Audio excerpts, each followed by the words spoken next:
Hola, bien, más videos. Mientras pasamos el examen y la proga, entonces vamos a repasar, vamos a ver una cosa que se llaman algoritmos de búsqueda. Entonces vamos a ver cómo es que se hacen búsquedas y ordenamientos en listas, diferentes algoritmos que ya están hechos y que uno puede trabajar, digamos, que puede aplicar. Entonces, la gracia de ver estos algoritmos es que dentro del algoritmo no es solo que ordena o que búsqueda, sino que se aplican conceptos que son súper interesantes y que se pueden aplicar a otras áreas de la computación, a otros problemas, no solo a problemas de búsqueda. Vamos a ver dos algoritmos de búsqueda y como cuatro de ordenamiento. Entonces, un algoritmo de búsqueda básicamente es cómo encontrar un elemento en una lista. Y nosotros hemos hecho varios algoritmos de eso, cómo encontrar un carácter en un texto, cómo eliminar un carácter de una lista, eso es parte de la búsqueda. Entonces, vean que básicamente eso es lo que hace Google en otra dimensión, digamos, en otro tamaño, pero es básicamente lo que hace Google, buscar. Entonces, esto es como la base y lo más básico, y ya después hay cualquier cantidad de algoritmos de búsqueda para hacer las búsquedas más eficientes dependiendo de la cantidad de los datos y del tipo de datos. Nosotros vamos a trabajar dos algoritmos de búsqueda que son genéricos. Ok, el algoritmo de búsqueda, justo como les mencionaba, va a depender de los datos. Entonces, de uno estudia los datos, ve más o menos cómo están y así determina el algoritmo de búsqueda o cómo va a hacer las búsquedas para poderlo trabajar. Entonces, nosotros en este caso vamos a trabajar en dos tipos de datos, datos ordenados, o sea, vamos a buscar en listas de números o de textos y nos vamos a fijar si están ordenados o no. Si están ordenados, se puede hacer algo que se llama una búsqueda binaria. Si no están ordenados, tenemos que hacer una búsqueda secuencial. Porque, bueno, básicamente, si están ordenados, yo tengo alguna idea de cómo están o por dónde estarán, y entonces yo sé que a partir de un número tengo los mayores, a partir de otro número tengo los menores, entonces, bueno, eso podría ayudar un poco. La búsqueda secuencial va a recibir dos parámetros, una lista y un elemento. En este caso, de que estemos buscando en una lista. De hecho, vean que ustedes para la progra lo que están haciendo es una búsqueda secuencial, pero en el texto. Veamos aquí, en este ejemplo estamos buscando el 7, que es el número que está en anaranjado, y vamos a empezar desde el 1. Como es una búsqueda secuencial, aunque en la lista se vean en orden, que las listas están verticales, digamos, la primera columna es la lista y las siguientes son como corridas de ejemplo para ver cómo se va moviendo el algoritmo. Aunque aquí aparezca ordenado, vamos a asumir que están desordenados y vamos a ir buscando de uno en uno. Entonces comparo con el primer elemento, no es el que estoy buscando, no es el 7, entonces pasaría a la segunda columna donde voy a comparar con el 2. Después voy a comparar con el 3, con el 4, con el 5, con el 6, hasta que encontré el 7. Cuando encontré el 7, bueno, típicamente un algoritmo de búsqueda lo que devuelve es la posición del elemento y no el elemento, porque si yo le digo busque un 7 en la lista y me devuelve un 7, ya el 7 yo lo tenía. Entonces es como, bueno, sí, está, el 7 está así y está en la posición 0, 1, 2, en la posición 6. Sí, ¿verdad? 0, 1, 2, 3, 4, 5, en la posición 6. Entonces, ya después uno, si quiere hacer algo con el 6 como intercambiarlo o alguna otra cosa, puede usar la posición. Eh, Acá hay otro ejemplo, igual la lista está desordenada y el 7 estaría al final. Entonces, comparo con el 1, con el 8, con el 4, con el 4. Pueden haber elementos repetidos en la lista, con el 11, con el 6, 9, 8, 5, 7 y devuelvo la posición del 7. Entonces, eso quiere decir que tenemos que eh, ir conservando esa posición, digamos. Ok, y si el elemento no está, por ejemplo, en el caso del 307, yo comparé contra el 1, el 8, el 4, el 4, el 11, el 6, el 9, el 8, el 5, el 7, llegué al final de la lista, entonces ya me devolví. ¿Qué es lo que se puede hacer en ese caso? Devolver un número negativo. Entonces, si me devuelve un -1, es que no está. Si me devuelve una posición, es que sí está. Eh, aquí está. Típicamente este ejercicio es para hacer en clase, pero acá tenemos la ventaja de que estamos en video, entonces ya les voy a enseñar el código. Ok, aquí está el código. Déjenme subirle el tamaño de letra un segundo. Ok, ¿qué dice el comando para el tamaño de letra?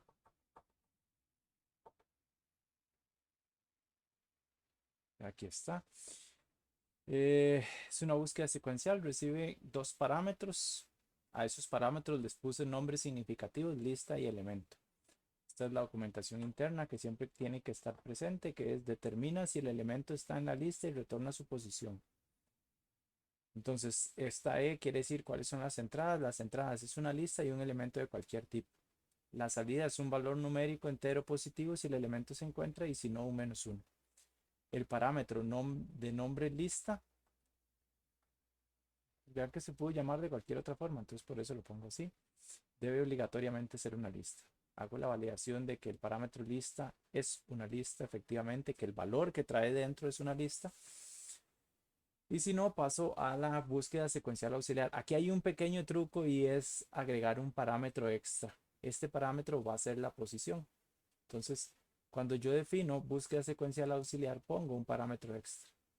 Entonces, ahí típicamente en recursividad de pila tratamos de no agregar parámetros extra y de hecho lo hemos evitado durante todo el curso hasta esta semana, que es la semana 6, 7, 6. Pero esta vez lo vamos a utilizar.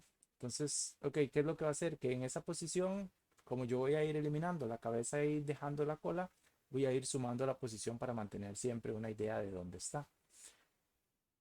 Si la lista está vacía, eso quiere decir que recorrí toda la lista, quité todos los elementos y no encontré el que andaba buscando, entonces voy a devolver un -1. Esa es una de las condiciones de parada. La otra condición de parada es que si encontró el elemento, retorne el valor de posición.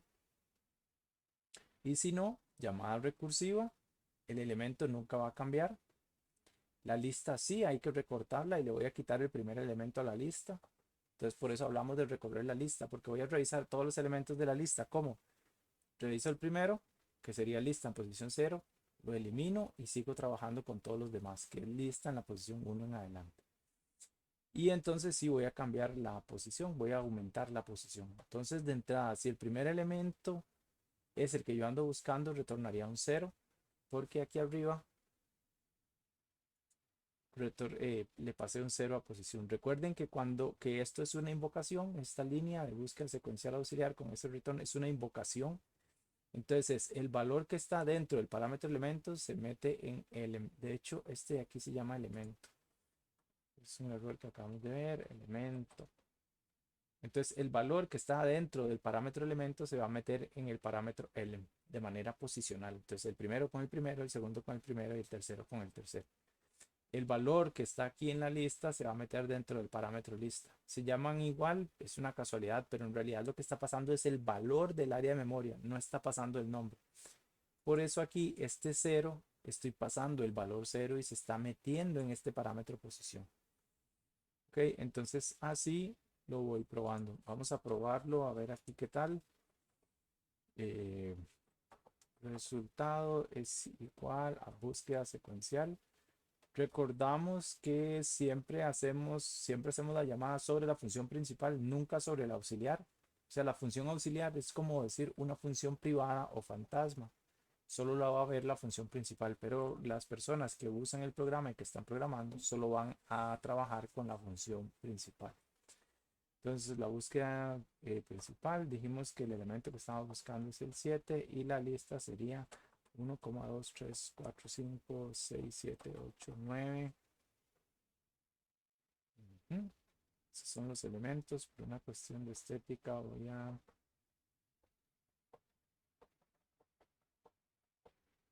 está. Print de res. Esto nos debería dar la posición 0, 1, 2, 3, 4, 5, 6. Esto nos debería imprimir un 6 en la buena teoría.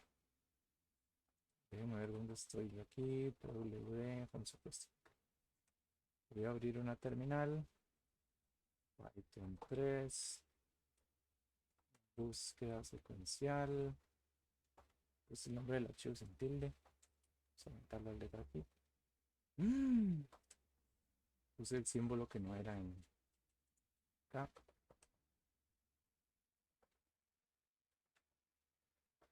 ¿Dónde estará?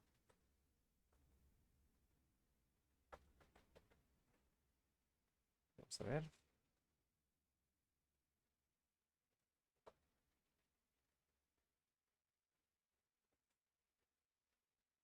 Ah, los puse al revés. Ah, qué vacilón. De hecho, vean qué vacilón. Ahora que hablamos de que lo que pasan son los valores. Aquí los estoy recibiendo al revés. Búsqueda secuencial recibe la lista y el elemento. Pero búsqueda secuencial auxiliar los puse al revés. Puse el elemento y después la lista. Entonces hay que tener cuidado con eso. Igual va a funcionar, nada más que eso quiere decir que acá el 7 va después de la lista. La extracción. Oh, wow. El cambio de nombres en los parámetros. Este muchacho. Aquí este parámetro se llama element. Si lo notaron es que no tenía el código escrito, entonces puse en pausa el video, hice el código y después volví a poner en pausa el video, por eso tiene errores. Ah, ahora sí. Ahí está, ese es el 6, digamos, esa es la respuesta que andábamos buscando. Igual podemos hacer otras pruebas para asegurarnos, recuerden, no solo hacemos una prueba, sino que hacemos un montón. Entonces 307 debería devolvernos un -1. Sí funcionó. Ok, entonces esa es una búsqueda secuencial. ¿Cuál es la gracia de una búsqueda secuencial? Que voy a, y ese es el término técnico que vamos a usar, a recorrer la lista. O sea, voy a pasar por cada uno de los elementos de la lista en orden.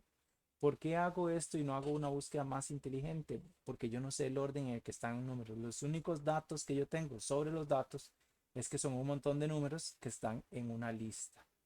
Cuando vamos a hablar de una búsqueda binaria que tiene el requerimiento ya de que los datos tienen que estar ordenados, o sea, la lista tiene que estar ordenada de menor a mayor, porque si no el algoritmo no funciona. Si es de mayor a menor, entonces hay que alterar un poquito el algoritmo.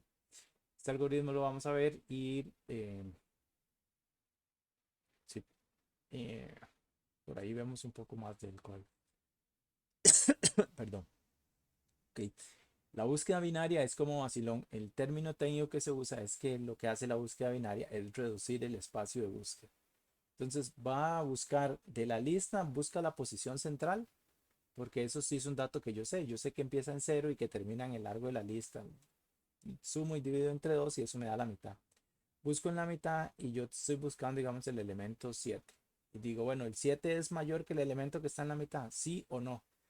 Si la respuesta es sí, entonces voy a buscar solo los elementos que están de la mitad para arriba. Si no, voy a buscar los elementos que están de la mitad para abajo. O sea, si el 7 es menor al elemento que está en el centro. Entonces, eso va a hacer que la cantidad de comparaciones se reduzca un montón. Ok, el algoritmo, y de nuevo, asume que la lista está ordenada ascendentemente. O sea, si vamos a meter elementos en la lista, tenemos que hacer un insertar ordenado. Okay. Se revisa si el elemento buscado es igual al elemento que está en la posición de la mitad del espacio de búsqueda. Okay. De nuevo, calculo la mitad, la posición de la mitad. Tiene que ser un valor entero. O sea, si la lista es de 5 elementos, la posición de la mitad sería 2.5 y no tengo que decidir ni si 2 o 3, pero que sea consistente siempre. Reviso ese de la mitad. Si pegué y de pura casualidad el que ando buscando es el de la mitad, entonces retorno ese número de posición. Si no, se define un nuevo espacio de búsqueda. Y ese espacio de búsqueda quiere decir que, bueno, nos corremos y vamos a buscar solo en un pedazo de la lista. Ok, ¿cómo se define este nuevo espacio de búsqueda? Yo tengo una lista de 1 a 9, estoy buscando el 7. La posición del centro sería, déjenme ver, vamos a contarlo aquí para no batear. 1, 2, 3, 4, 5, 6, 7, 8, 9. La posición del 9 sería este 5. ¿Sí, verdad? Ujú. Entonces, estoy buscando el 7. Voy a comparar contra el centro. La posición del centro sería 0, 1, 2, 3, 4. Sería la posición 4. ¿El 7 es mayor que el elemento que está en la posición 4? Sí. Entonces, lo que voy a hacer es que me dice que sí, pero no sé en dónde está. Entonces, ¿qué voy a hacer? Voy a ignorar toda esta parte y voy a pensar que la lista tiene solo eso. En realidad no voy a borrar los elementos siempre van a estar ahí, pero como estoy trabajando con posiciones, entonces los voy a ignorar. Ok, entonces está estos 4. ¿Qué es lo que haría yo? Bueno, vuelvo a dividir en 2. Entonces, 4 elementos entre 2 sería la posición 2, 0, 1, 2, compararía contra el 8. ¿El 7 es mayor que la posición 8? No. Entonces, o sea, es mayor que el valor que está en la posición 2. No, es menor. Entonces voy a ignorar esta parte de aquí y me voy a quedar buscando. 2 entre 2 es 1, entonces la mitad sería la posición 1. Y voy a preguntar, ¿el 7 es mayor que lo que está en la mitad? No. ¿Es menor? No. Entonces esa es y voy a devolver esa posición. Obviamente necesitaríamos otros elementos, pero esto es básicamente lo que va haciendo de manera conceptual, digamos. Voy a devolver esto como estaba y volvemos a la presentación. Entonces, si es mayor, yo tengo que buscar entre la mitad y el final de la lista. Si es menor, yo tengo que buscar entre la mitad y el principio de la lista. ¿Por qué? Porque si es menor, es como dice, ya esos pedazos que eran mayor a la mitad, pues ya no tiene sentido revisarlos. ¿Qué es lo chiva de esto? Que reduce la cantidad de búsquedas a la mitad. Ok, el algoritmo asumiendo que la lista está ordenada ascendentemente y vamos a utilizar un poco de pseudocódigo. Entonces vamos a hablar del espacio de búsqueda, es la lista o un segmento de la lista.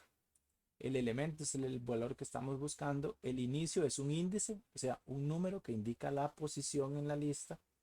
El final es el largo de la lista y la mitad es también otro índice aparte que se calcula de esta forma. Inicio más final dividido entre 2. Esa mitad yo la voy a calcular todos los turnos y ya vamos a ver por qué. Entonces, en cada turno yo voy a preguntar por la del centro y si no es la del centro, entonces voy a recalcular inicio y mitad para saber de qué espacio a qué espacio voy a estar buscando. Entonces, así lo chiva es que yo no tengo que ir recortando la lista, yo no tengo que hacer como slices y decirle, madre, busque solo en este pedazo de la lista, sino que yo nada más voy a ir moviendo estos índices. Entonces, si el elemento es mayor que la mitad, muevo la mitad y el índice se queda igual. O sea, muevo el inicio en realidad. El inicio va a ser como, lo voy a calcular y en la siguiente vuelta vuelvo a calcular mitad. Si el elemento es menor que mitad, entonces el que voy a correr es el final. O sea, básicamente yo tengo dos límites de la lista que van a ser dos números que son posiciones dentro de la lista. Entonces es, si en uno de los casos yo muevo este, en otro de los casos yo muevo este, dependiendo de con qué parte de la lista me vaya a quedar. Esta es una corrida, bueno, entradas son una lista y un elemento. Y, ¿cómo se llama? Una lista y un elemento. El primero se llama lista, tiene que ser de tipo lista obligatoriamente y el elemento puede ser de cualquiera. Las salidas, una posición o -1. Las restricciones tienen que ser una lista, un elemento y sí, eso. Entonces vean que aquí vamos a aplicar lo mismo que hicimos en la búsqueda secuencial. Vemos la lista, el elemento y esta vez vamos a agregar dos parámetros adicionales, no solo uno. En realidad podemos agregar todos los que queramos. En este caso vamos a necesitar dos. El primero, al que le voy a pasar un valor de 0, sería el inicio. Y el largo de la lista, -1, que tiene que ser una posición válida dentro de la lista, por eso es el -1, sería el final. Ok, aquí quité el comentario porque si no, no me cabía en la pantalla y si no, la letra quedó así minúscula. Entonces, esta es la búsqueda binaria auxiliar. Tenemos la lista, el elemento inicial o inicio, que sería el 0. que sería este 0, ¿verdad? Por el número de posición yo sé qué valor le toca. Entonces, como ese 0 está en la posición 3 y inicial está en la posición 3, el 0 se va a meter dentro de inicial, dentro de esa área de memoria. Y final sería el largo de la lista menos 1. Si final es menor que inicial, es falso. Y en clase va haciendo corridas, vamos a ver por qué. La mitad lo voy a recalcular todos los turnos. Esta vez en recursividad sí puedo usar esa variable porque no necesito que cada vez que hace una vuelta se conserve, sino que como siempre la calculo, está bien. Si lista en el campo mitad es igual al elemento, retórneme la mitad. Si lista en el campo mitad es menor que el elemento, entonces me voy a ir a buscar solo en el principio de la lista. ¿Y cómo logro eso? Vean que acá, en el tercer elemento aquí, estoy cambiando el inicio. Entonces inicio ya no va a ser un 0, sino que va a ser en la mitad de la lista. Y vuelvo a iniciar. Vuelvo a preguntar si final es menor que inicial. Vuelvo a ver si es posible dividirlos entre 2. Si no es menor, si no es gallo, es gallina, ¿verdad? Entonces es mayor. Eh, entonces el que correría es el final. O sea, voy a ignorar la mitad superior de la lista y me voy a quedar trabajando con la mitad inferior. Esa es como la idea de esta cosa. Ok, en resumen, podemos hacer búsquedas de dos formas dependiendo de los datos. Podemos hacer búsquedas de forma secuencial, que es lo más normal, es muy fácil de implementar, pero si tenemos muchísimos datos es como un poco lento. Si tenemos muchísimos datos y tenemos que hacer muchas búsquedas, entonces ya la cuestión se empieza a atrasar y es lento. Ok, ahora, la búsqueda binaria, necesitamos que la lista esté enlazada, pero las búsquedas van a ser 50% más rápidas, incluso más, digamos, porque entonces va a ser la mitad de comparaciones. No va a comparar contra todos los elementos, sino que va a comparar contra menos, en el peor de los casos. Ok, es muchísimo más rápido. Entonces, ok, ¿cuál es la diferencia o cuando usamos búsqueda binaria? Si necesitamos tenemos muchísimos datos y tenemos que hacer muchísimas búsquedas, vamos a apuntar por la búsqueda binaria. ¿Qué tenemos que procurar para la búsqueda binaria? Que bueno, ya no podemos hacer inserciones a lo loco. Tenemos que hacer inserciones de manera ordenada. También, digamos, podríamos hacer una búsqueda binaria sobre un texto, pero entonces ahí haríamos que el menor y el mayor sería por orden alfabético. Si está antes por orden alfabético, si está después por orden alfabético. Entonces, eso ahí habría que programar, digamos, la función de comparar textos. Y aquí están, como siempre, las referencias con las que hicimos la presentación. En clase vamos a hacer varios ejercicios de esto y vamos a comentarlos un poco. Nos vemos en clase entonces.